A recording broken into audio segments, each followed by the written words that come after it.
ఇది మనందరికీ బాగా తెలిసినటువంటి లేఖనాలు. గతంలో మరి మన అనుబంధ సంఘంలో కూడా మేము జ్ఞాపకం చేసుకున్నాం. మరి ఇక్కడ కూడా ఈ మాటలు మనం వినటం మంచిదని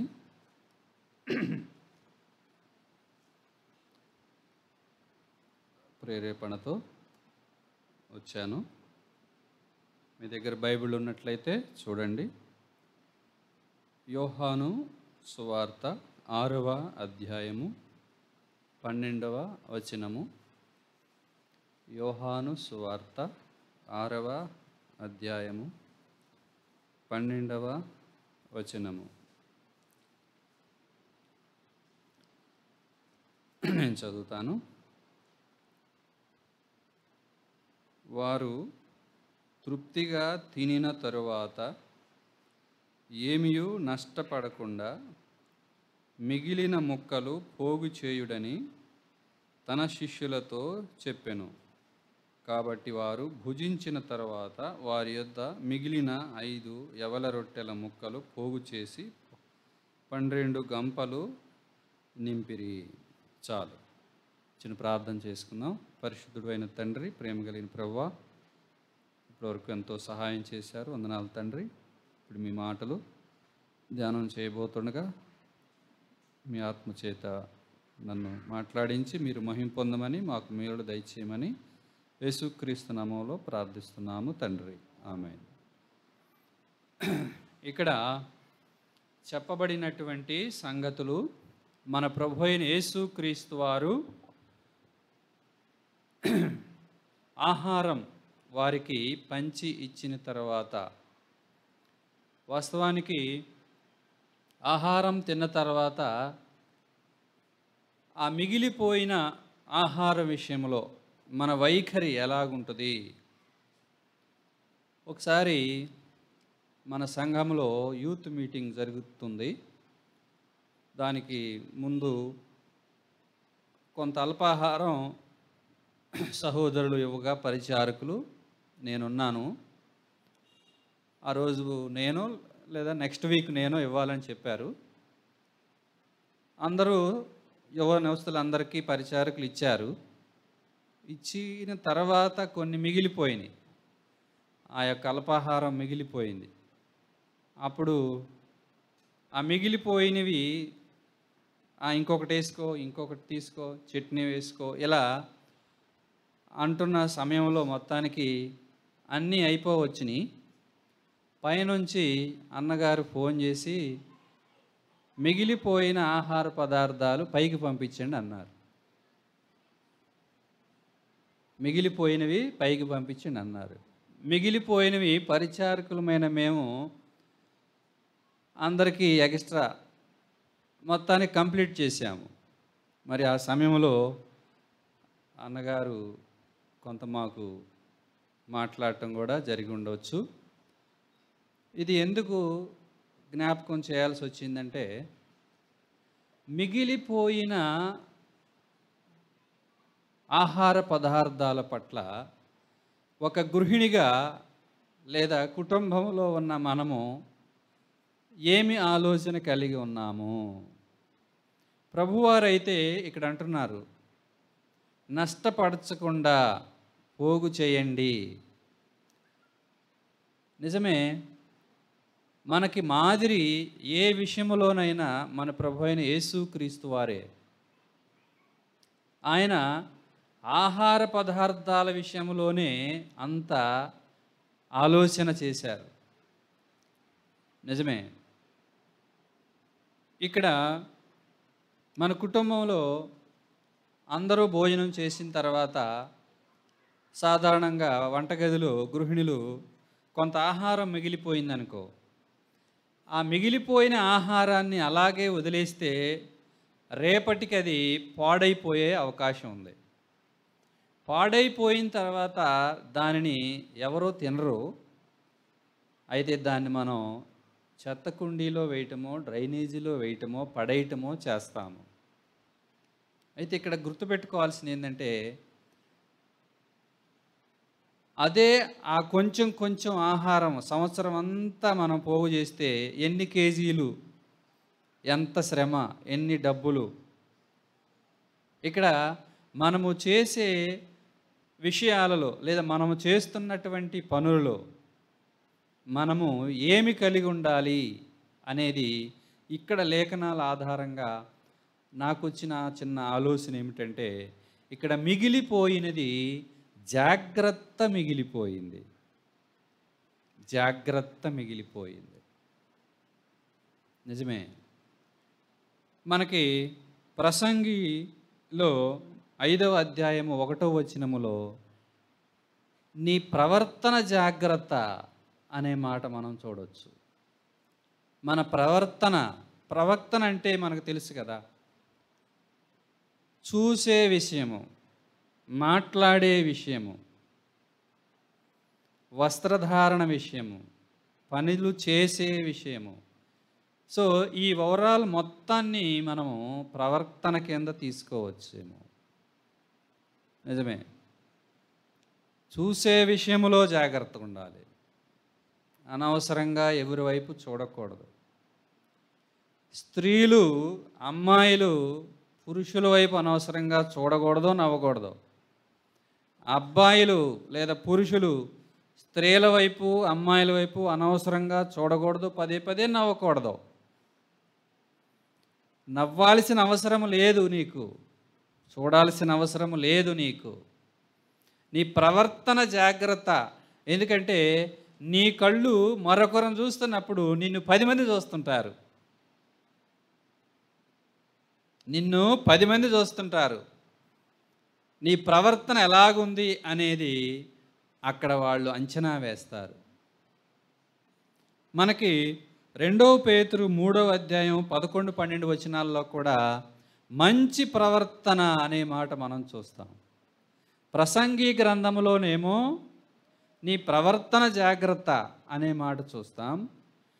2 పేతురు 3వ అధ్యాయము 11, 12 వచనాల్లోనేమో మంచి ప్రవర్తన. కాబట్టి గుర్తుపెట్టుకుందాం, మనం ఇక్కడ చేరినటువంటి మనము నన్ను చూడగానే రాజు అని చెడుగా ఎవరు చెప్పుకోకూడదు. అంటే నా ప్రవర్తన కరెక్ట్గా ఉండాలి. పలానా సహోదరి అనగానే చెడుగా ఎవరు చెప్పుకోకూడదు. చెడుగా చెప్పుకోకూడదు. మళ్ళీ చెప్తున్నా, నేను మళ్ళీ చెప్తున్నానంటే దానిలో చాలా అర్థం ఉందని గుర్తుపెట్టుకోవాలి మనందరం. నేను అంటే మనం. ప్రవర్తన జాగ్రత్త. కొందరు నేను చూస్తున్నప్పుడు నాకు అర్థమైపోయింది, క్లాస్ రూమ్లోనైనా, సంఘంలోనైనా, సమాజంలోనైనా. ఒక మనిషిగా నాకే అర్థమైతే ఆలోచన రాకముందే ప్రతి మనిషిని ఎరిగిన దేవుడికి నీ గురించి తెలియదా? కాబట్టి దేవుడు ఇక్కడ గుర్తు చేసేది అంటే నీ ప్రవర్తన జాగ్రత్త. మంచి ప్రవర్తన అనేది మనం ఇక్కడ దేవుడు చెప్పినటువంటి పోగు చేయండి, నష్టపరచొద్దు అన్న కాడ మనం ఇక్కడ ఏం మిగిలిపోయిందంటే జాగ్రత్త మిగిలిపోయింది.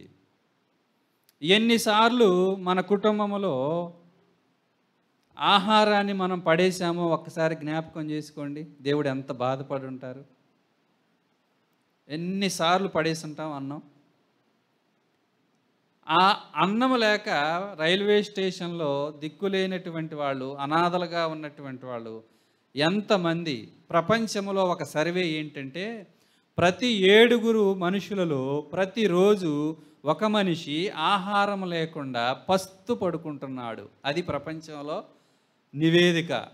నేను చెప్పా 10వ తరగతి విద్యార్థులకి, టెక్స్ట్ బుక్లో ఉన్నమాట. కాబట్టి మనము పడేస్తున్నామంటే అది దేవుడు చూడ్డా?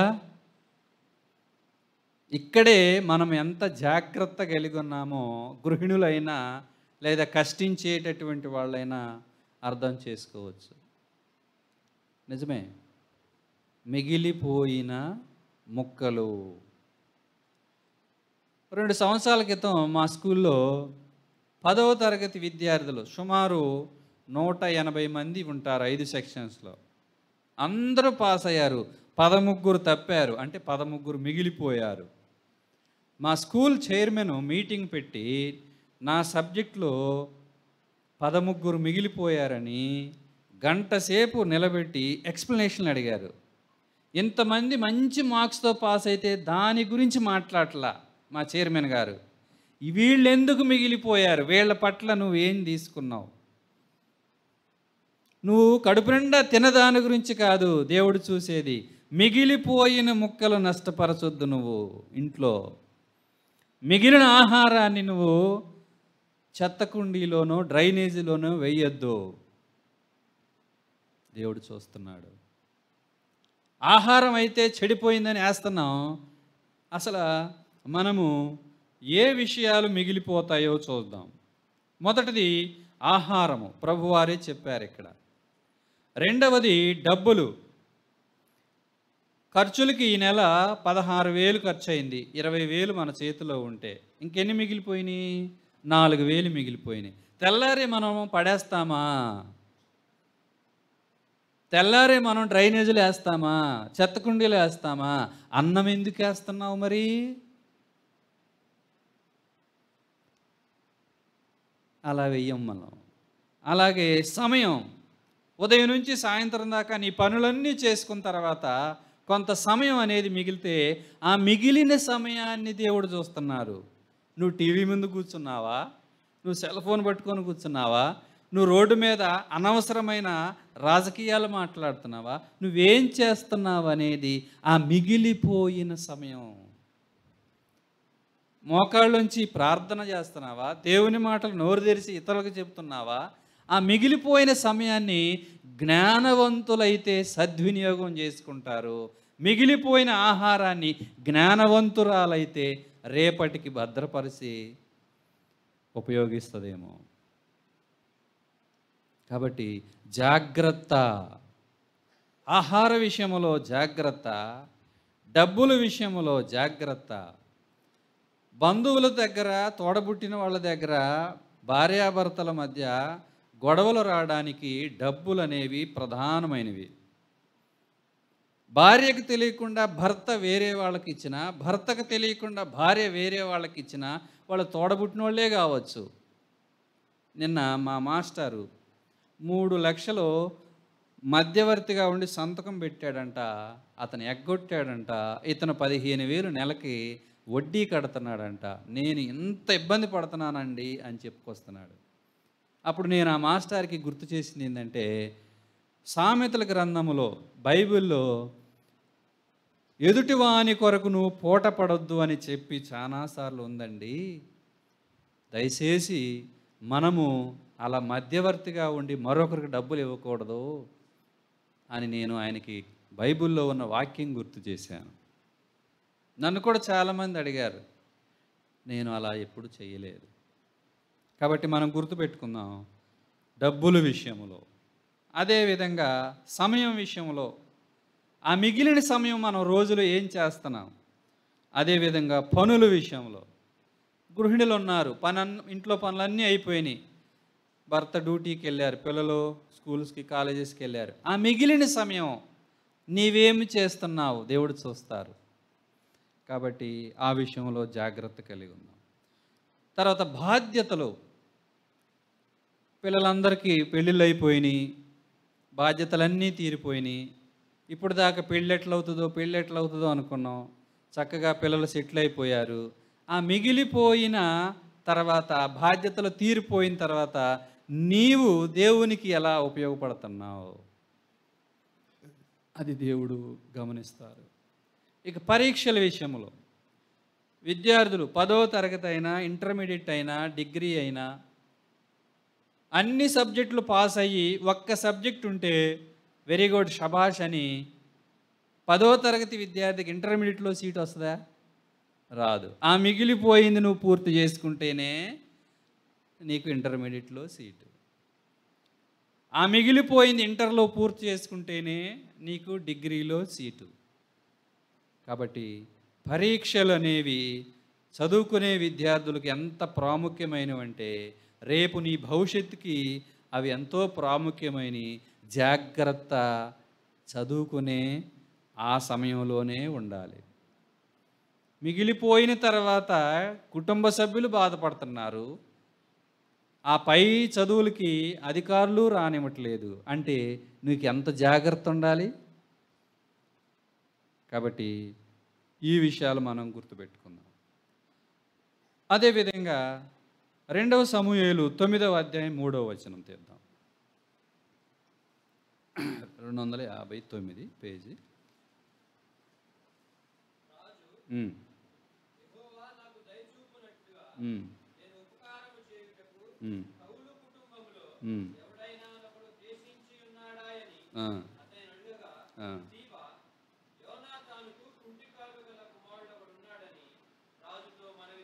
చాలు చాలు చాలు. సౌలు ఎంతో కాలము రాజుగా పరిపాలన చేశారు. ఎన్నోసార్లు దావీదును చంపాలని ప్రయత్నాలు చేశాడు. దావీదుకి దేవుడు ఆ రాజరిక బాధ్యత ఇచ్చిన తర్వాత సౌలు కుటుంబంలో ఉన్న వారందరూ చనిపోయిన తర్వాత సౌలు చనిపోయాడు. సౌలు కుటుంబంలో కూడా ఎవరో నాకు ఎదురు రారు, ఇక నా రాజరికానికి అడ్డే లేదు అని అనుకోవట్లా ఈ దావీదు. శత్రువు చనిపోతే సంతోషించట్లా ఈ దావీదు. ఇక నాకు ఎదురు ఎవరు లేరు, నా రాజ్యానికి ఇక డోకా లేదు అనుకోవట్లా. కానీ ఇంకెవరైనా మిగిలారా ఈ కుటుంబంలో? చూసారా, ఇది దేవుని మనస్సు. ఇంకెవరన్నా మిగిలారా, నేను దయ చూపడానికి లేదా నేను సహాయం చేయడానికి ఆ కుటుంబంలో ఇంకెవరన్నా మిగిలారా? అది దేవుని మనస్సు. ఆ మనస్సు మనము కలిగి ఉండాలి. క్రీస్తు యేసునకు కలిగిన ఇట్టి మనస్సు మనము కలిగి ఉండుడి. అది మనం గ్రహించాలి. ఇక్కడ మిగిలిపోయిన వ్యక్తి ఎవరు అంటే మొఫీబెషెతు. ఇతను కుంటివాడు. ఈ కుంటివాడు ఈ రాజ సముఖానికి వచ్చిన తర్వాత ఇక్కడ ఒక మాట మనం గమనించవచ్చు. 9:8 అతడు నమస్కరించి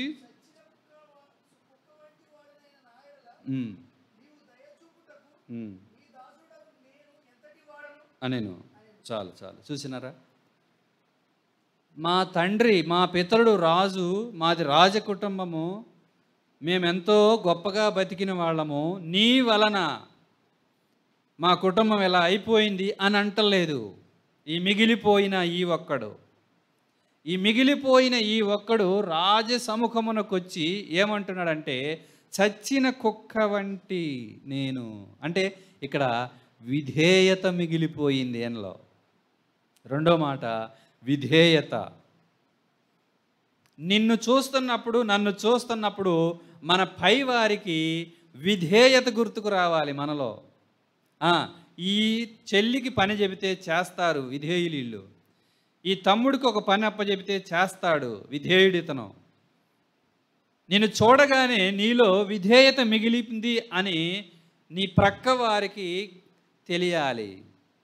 ఎప్పుడు తెలుస్తుంది? నీలో విధేయత మిగిలి ఉంటే తెలుస్తుంది. కాబట్టి ఇక్కడ విధేయత నేర్చుకున్న ప్రభువారు మనకి మాదిరి.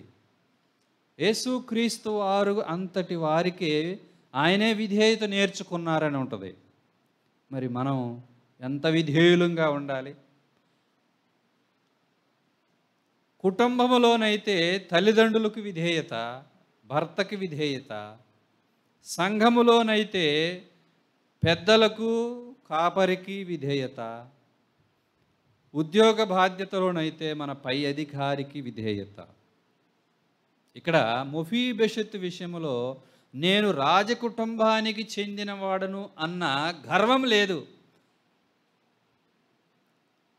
ఆ గర్వం లేదు, ఆ అహంకారం లేదు, నా కుటుంబానికి నష్టానికి నువ్వే కారణం అనేటటువంటి దూషణ లేదు. కానీ విధేయత మిగిలిపోయినట్టుగా మనకు కనిపిస్తూ ఉంది. కాబట్టి మనం కూడా మనకి ఏది కలిగి ఉన్నా మనకి దేవుడిచ్చిన స్థితిని బట్టి అహంకారం రాకుండా, గర్వము రాకుండా, సంఘములో ఉన్న వారు అందరూ ఒకే విధమైన ఆర్థిక స్థితిగతులు ఉన్నవాళ్ళు ఉండరు. పేదవారు ఉండొచ్చు, మధ్యతరగతి వాళ్ళు ఉండొచ్చు, ధనవంతులు ఉండొచ్చు, ఉద్యోగస్తులు ఉండొచ్చును, నిరుద్యోగులు ఉండొచ్చు, ముత్తైదులు ఉండొచ్చును, విధవరాళ్ళు ఉండవచ్చును, చదువుకునే తెలివి గల వాళ్ళు ఉండొచ్చు, చదువులో స్లోగా ఉన్న తెలివి తక్కువ వాళ్ళు కూడా ఉండొచ్చు. అయితే మనము ఎవరు మనల్ని చూసినా విధేయత కనపడాలి మనలో. విశ్వాసులమైన మనం గుర్తుపెట్టుకోవాల్సిన విషయం. ఆదికాండం 32వ అధ్యాయం 24వ వచనం చూద్దాం ఒకసారి. ఆదికాండం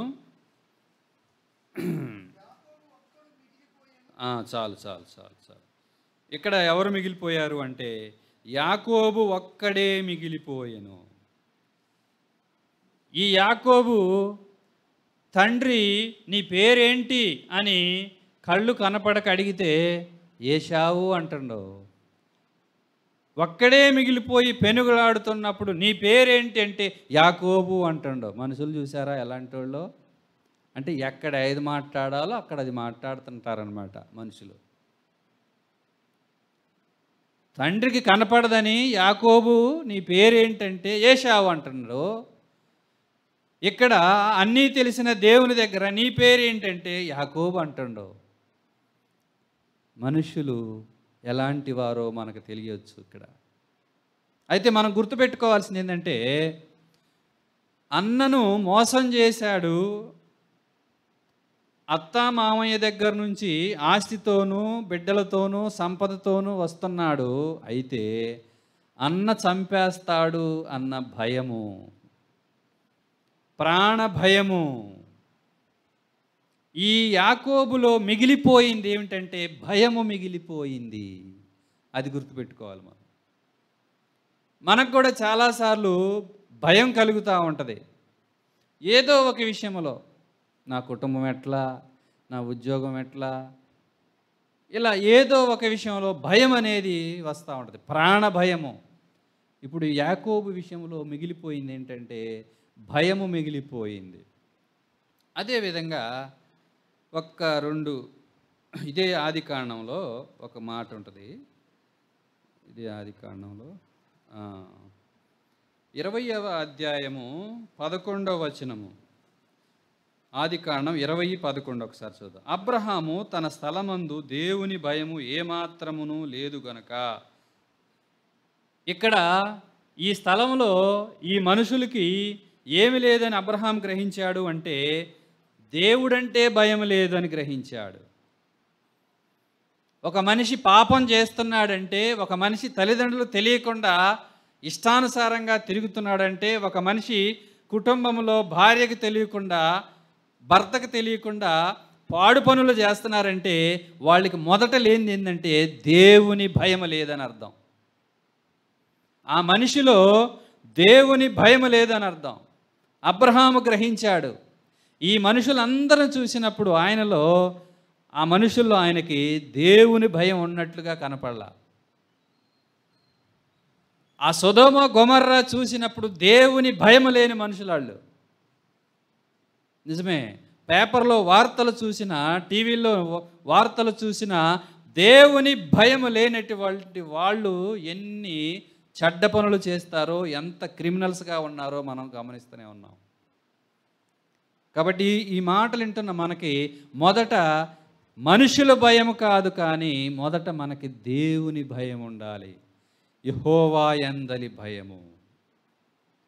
యెహోవా యందలి భయమున్న స్త్రీ కొనియాడబడిద్ది. యెహోవా యందలి భయమే జ్ఞానమునకు మూలము సామెతల్లో ఉంటుంది. కాబట్టి మొదట భయము, నా దేవుడు నన్ను చూస్తున్నాడు అన్న భయము పరాయి దేశములో యోసేపులో కనపడుతుంది మనకి. నా దేవుడు నన్ను చూస్తున్నాడని వింటున్న మనకి కూడా ఆ భయం ఉండాలి. యవన బిడ్డలు మరి ముఖ్యంగా గమనించాలి. నా దేవుడు నన్ను చూస్తున్నాడు, నేను పరాయి పురుషుల వైపు చూడటం ఏంటి, పరాయి స్త్రీల వైపు అమ్మాయిల వైపు చూడటం ఏంటి, నవ్వటం ఏంటి? నా దేవుడు నన్ను చూస్తున్నాడు కదా. నా కుటుంబానికి ఎంత చెడ్డ పేరు వస్తుంది, నా సంఘానికి ఎంత చెడ్డ పేరు వస్తుంది, నా వ్యక్తిగత జీవితానికి ఎంత చెడ్డ పేరు వస్తుంది, నేనేంటి ఇలాగున్నాను అని జ్ఞాపకం చేసుకోవాలి. దేవుని భయం లేదు ఈ మనుషులకి. ఇక్కడ యాకోబులో మిగిలిపోయింది భయము. మార్పు చెందిన తర్వాత నాకున్న ఈ ఆస్తి కాదు, నన్ను దేవుడు ఆశీర్వదిస్తే చాలు అన్న ఆలోచన వచ్చి రాత్రంతా పెనుగులాడాడు ఈ యాకోబు. మార్పు చెందిన తర్వాత, పేరు దేవుడు మార్చిన తర్వాత, ఈనాడు అతని కుటుంబం ప్రపంచంలో ఎంత ఆశీర్వాదకరంగా ఉందో మనం తెలుస్తుంది. అదేవిధంగా ఏబు గ్రంథం 1వ అధ్యాయం 18, 19 వచనాలు, పేజ్ నెంబర్ 424లో ఉంటుంది.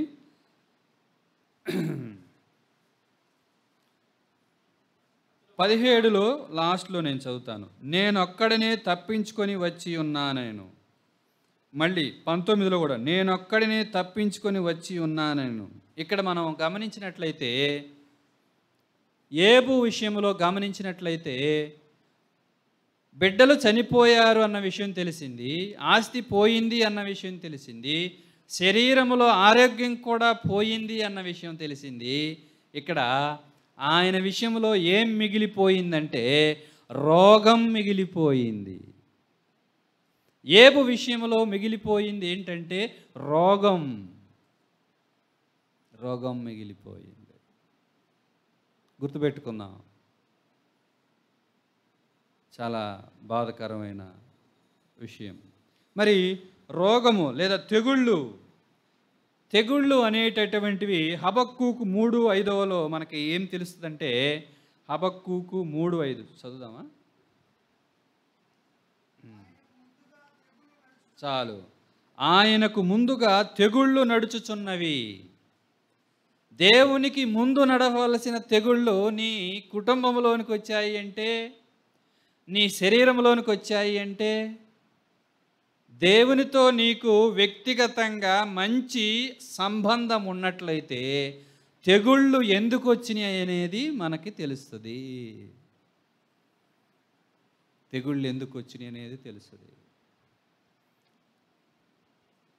ఏబుకు తెగులు ఎందుకు వచ్చింది? పరీక్ష వలన. ఒక స్త్రీ మంచములో ఉండి, నేను పేపర్లో చదివాను, కదలలేకపోతుంది. ఆమెను వచ్చి దూరంగా ఉండి చూసి వెళ్ళిపోతున్నారు. ఆమె ఏడుస్తూ అంటుంది, నేను తిరిగిన తిరుగుళ్ళ వల్ల నాకు జబ్బు వచ్చింది. కన్ను మిన్ను కానకుండా నేను తిరిగిన తిరుగుళ్ళ వల్ల వచ్చింది జబ్బు అని ఏడుస్తూ ఉంది. మందులకు అతీతమైన రోగము అంటే ఎన్ని మందులు వేసుకున్నా తగ్గని రోగం అది. ప్రాణం పోయింది. దేవుని మాటలకు అతీతంగా ఉన్న మనుషులు మేలు పొందలేరు. రోగానికి అతీతంగా ఉన్న మందు వలన రోగం తగ్గదు. కాబట్టి గుర్తుపెట్టుకుందాం, ఇక్కడ రోగం మిగిలిపోయింది. అంతేకాకుండా రూతు గ్రంథం మనం చూసినట్లయితే, రూతు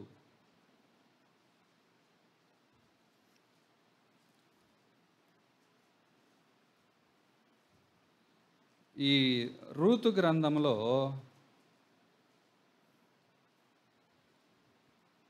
మనకు ఒక చిన్న మాట కనిపిస్తుంది. అదేమిటంటే, భర్త చనిపోయాడు, మామయ్య చనిపోయాడు, మరిది చనిపోయాడు.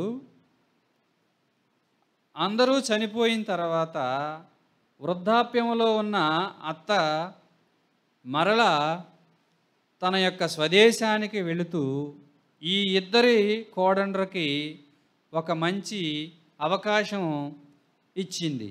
అది మనకు తెలుసు, మీరు మళ్ళీ మీ స్వదేశానికి వెళ్ళండి అని. తోటి కోడలు వెళ్ళిపోయింది. ఇప్పుడు రూతు విషయంలో ఏమి మిగిలిపోయింది అంటే ఎంపిక మిగిలిపోయింది. నిజమే, వివాహం అవ్వటానికి ముందు తల్లిదండ్రులు ఎంతమందిని చూస్తారో, నా కుమార్తెకు ఎవరినిచ్చి పెళ్లి చేయాలి, నా కుమారుడికి ఎవరినిచ్చి పెళ్లి చేయాలి. లోకంలో కూడా అంటారు కదా, అటు 7 తరాలు ఇటు 7 తరాలు చూసి. ఇప్పుడే ఉందిలేండి, చూడటము అన్నీ చేసేసుకొని తల్లిదండ్రుల దగ్గరకు వచ్చి కొందరు, అది మనం గమనిస్తుంటాం. మన నిస్సి వివాహంలో దైవజనులు ఒక మాట గుర్తు చేశారు. మొహం తెల్లగా ఉన్నా పర్వాలేదు, నల్లగా ఉన్నా పర్వాలేదు, కానీ మోకాళ్ళు మాత్రం నల్లగా ఉండాలి.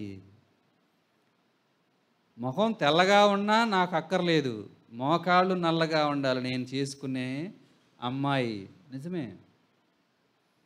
మోకాళ్ళ మీద ప్రార్థించే యవ్వన బిడ్డలు శ్రేష్టమైన వారు, దేవునితో సంబంధం కలిగిన వారు, దేవునితో వారి సమయాన్ని గడిపేవాళ్ళు, వాళ్ళే శ్రేష్టమైన వాళ్ళు. దేవుని పని అంటే ఆసక్తి కనపరిచేవాళ్ళు, పరిశుద్ధ ప్రవర్తన వాక్యము ద్వారా సరిదిద్దుకునేవాళ్ళు. ఇక్కడ తోటి కోడలేమో మరి ఈ ముసలితో, ఈ యొక్క వృద్ధాప్యంలో ఉన్న ఈ స్త్రీ నన్నేమి సుఖపెడిద్ది అనుకుందో ఏమో తెలియదు, కానీ వెనుదిరగటం చూశాము. కానీ మంచి ఎంపిక ఎంచుకున్న రూతు విషయంలో ఆమె ఫలించింది, క్రీస్తు వంశావళిలో చేర్చబడింది. కాబట్టి ఈ మాటలను బట్టి మనం ఎంపిక మిగిలిపోయింది. మనం కూడా ప్రతిరోజు మనం ఎంపిక చేసుకునే విషయాలు. మా బాబాయ్ గారు మంచి ఉద్యోగము, ఎయిడెడ్ టీచరు ఇబ్రహీంపట్నంలో. ఆయన ఒక మాట అన్నారు, భార్య మంచి ప్రవర్తన కలిగేదైతే మగాడి జీవితం సగం సక్సెస్ అయినట్లే. మంచి ప్రవర్తన కలిగిన భార్య దొరికితే మగాడు 50% సక్సెస్ అవునట్లే. ఆ మిగతా 50% నువ్వు కష్టపడితే నీ కుటుంబం బాగుంటుంది. ఎప్పుడో 30 సంవత్సరాల క్రితం చెప్పాడు మంచి విశ్వాసి. కాబట్టి ఎంపిక చేసుకునే విషయము చాలా జాగ్రత్తగా ఉండాలి. ప్రార్థనతో, వాక్యానుసారంగా తల్లిదండ్రులతో మనం ఎంచుకునేటటువంటివి తొందరపాటు లేకుండా, తొట్టుపడకుండా ఎంచుకుంటే అవి ఫలితాన్ని ఇస్తాయి, ఫలింపునిస్తాయి. కాబట్టి ఇక్కడ రూతు విషయంలో ఎంపిక మిగిలిపోయింది. అపోస్తుల కార్యం 1:9 చూద్దాం. అపోస్తుల కార్యములు 1:9.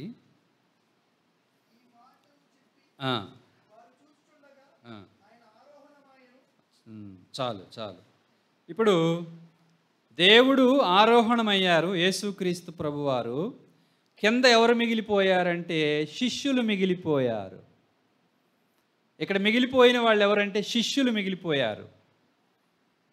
అయితే ఈ శిష్యులు ఇక్కడ మనం ఏం చెప్పుకోవచ్చు అంటే బాధ్యత మిగిలిపోయింది.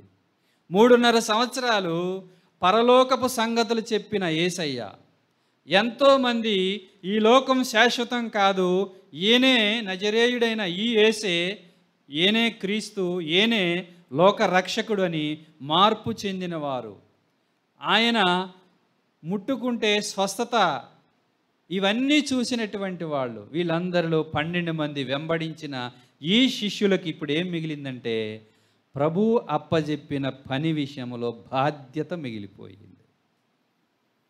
ఇక యేసయ్య వెళ్ళిపోయారు, ఇక నేను మళ్ళీ లోకములోనికే అనకుండా వీళ్ళకి ఏం గుర్తుకు రావాలి అంటే బాధ్యత. ఒకసారి మన సంఘం మీటింగు మెట్రోపాలిటన్లో జరిగినప్పుడు స్వామి గారు బాధ్యతల గురించి చెప్పారు. సరే, వేరే వాళ్ళు వేసిన కుర్చీలో ఈరోజు కూర్చున్నాం, నీకు బాధ్యత ఉంటే ఆ మరుసటి ఆదివారం వచ్చి నువ్వే కుర్చీలు అయ్యి, వేరే వాళ్ళు వేసిన చాప మీద కూర్చున్నావు. ఇప్పుడు నీకు బాధ్యత ఉంటే ముందే వచ్చి మరొక ఆదివారం నువ్వే వేయి. బాధ్యత అనేది సంఘములో గుర్తెరగటం, ఆసక్తి కనపరిస్తే పెద్దలు అప్పచెబుతారు. దేవుని పని అనేది పెద్దలు ఆసక్తి కనపరిచే వారిని గమనించి అప్పచెప్తారు.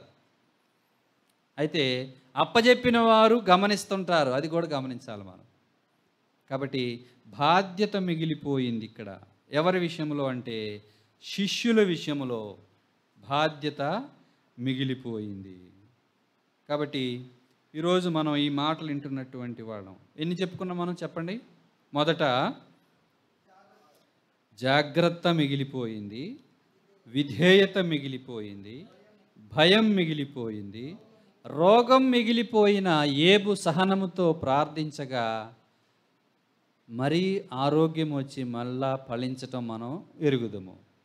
భయం మిగిలిపోయినటువంటి ఈ యొక్క యాకోబు మార్పు చెంది ఆశీర్వదింపబడటం మనం ఎరుగుదము. మరి విధేయత కనపరిచిన మొఫీబెషెత్తు రాజు బల్ల యొద్ద భోజనం చేయటం మనం గమనించాము. మరి ఎంపిక సరిగ్గా ఎంచుకున్న రూతు విషయము ఫలించి క్రీస్తు వంశావళిలో చేర్చబడటం మనం చూశాము.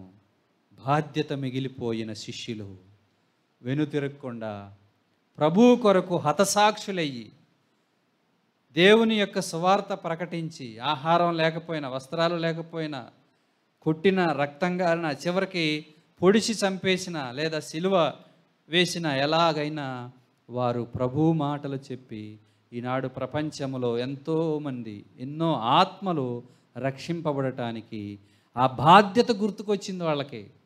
నా ప్రభువు నాకు ఇచ్చిన బాధ్యతను నెరవేర్చాలి అని చెప్పారు. మీరు సర్వలోకమునకు వెళ్ళండి, సర్వ సృష్టికి నా సువార్త ప్రకటించండి. ఆ ఒక్క మాటేగా వాళ్ళకి కనపడింది, వాళ్ళకి వినిపించింది.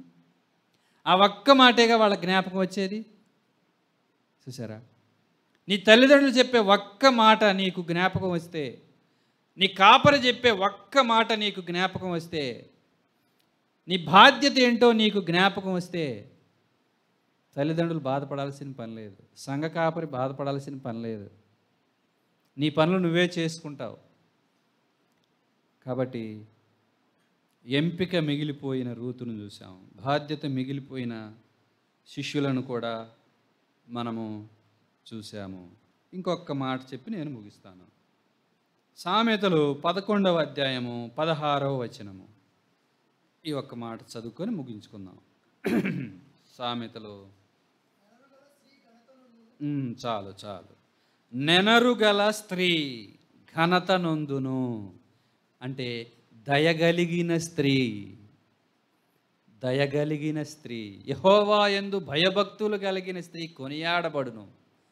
అసలు ఆమె చూడు, అసలు ఆమె మాట చూడు, ఆమె ప్రవర్తన చూడు, ఆమె పనులు చూడు, ఆ తగ్గింపు చూడు, ఆ విధేయత చూడు, ఆ కుటుంబం చూడు, ఆ ఇల్లు చూడు. అంతేగాని ఎంత ఖరీదైన వస్త్రాలు కట్టుకున్నా ప్రవర్తన సరిగ్గా లేకపోతే ఆ స్త్రీ కొనియాడబడదు. దయగలిగితే, దయ నువ్వు ప్రదర్శిస్తుంటే తోటి వారి పట్ల, నెనరుగల స్త్రీ. చదువు అయ్యా మళ్ళీ ఒకసారి. ఘనత నొందును. నీకు ఘనత ఎలా వస్తుందంటే నువ్వు ఇతరుల పట్ల దయ చూపించటం. అత్తామామలు ఉంటే అత్తామామల పట్ల దయ చూపించు, ఇంట్లో వృద్ధులు ఉంటే వృద్ధుల పట్ల దయ చూపించు, నీ వీధిలో అవసరతల వాళ్ళ పట్ల, అవసరతలు ఉన్న వాళ్ళ పట్ల దయ చూపించు, సంఘంలో ఉన్న తోటి విశ్వాసుల పట్ల దయ చూపించు, ఘనత వస్తుంది. దేవుడి మాటలు మన కొరకు దీవించును గాక. ఆమేన్.